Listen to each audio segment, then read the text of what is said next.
We are little teacup of Onpassive. Our potter is Mufareh. Love this story or not, you will not be able to have tea in a teacup again without thinking of this.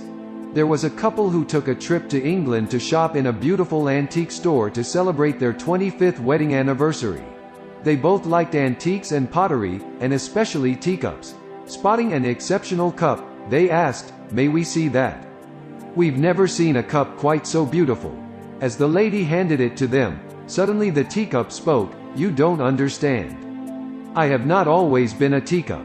There was a time when I was just a lump of red clay.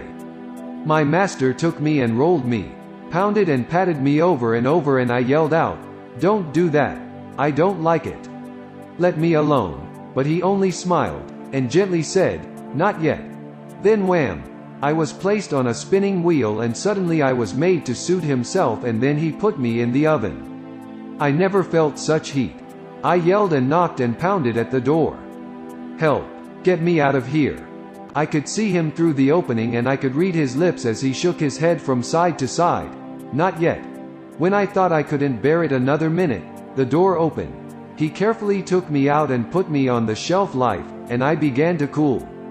Oh, that felt so good. Ah, this is much better, I thought. But, after I cooled, he picked me up and he brushed and painted me all over. The fumes were horrible. I thought I would gag. 'Oh, please, stop it, stop,' I cried.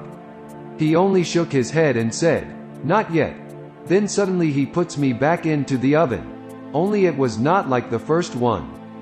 This was twice as hot, and I just knew I would suffocate. I begged. I pleaded. I screamed. I cried. I was convinced I would never make it. I was ready to give up. Just then the door opened and he took me out and again placed me on the shelf, where I cooled and waited, wondering, what's he going to do to me next?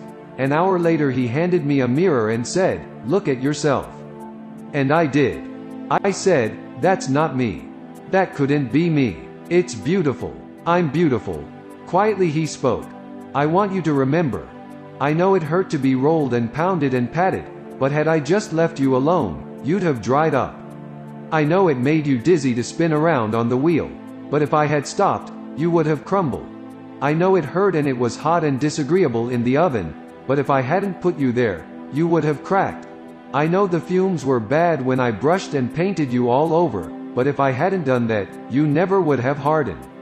You would not have had any color in your life. If I hadn't put you back in that second oven, you wouldn't have survived for long because the hardness would not have held. Now you are a finished product. Now you are what I had in mind when I first began with you.' The moral of this story is this: God knows what He's doing for each of us.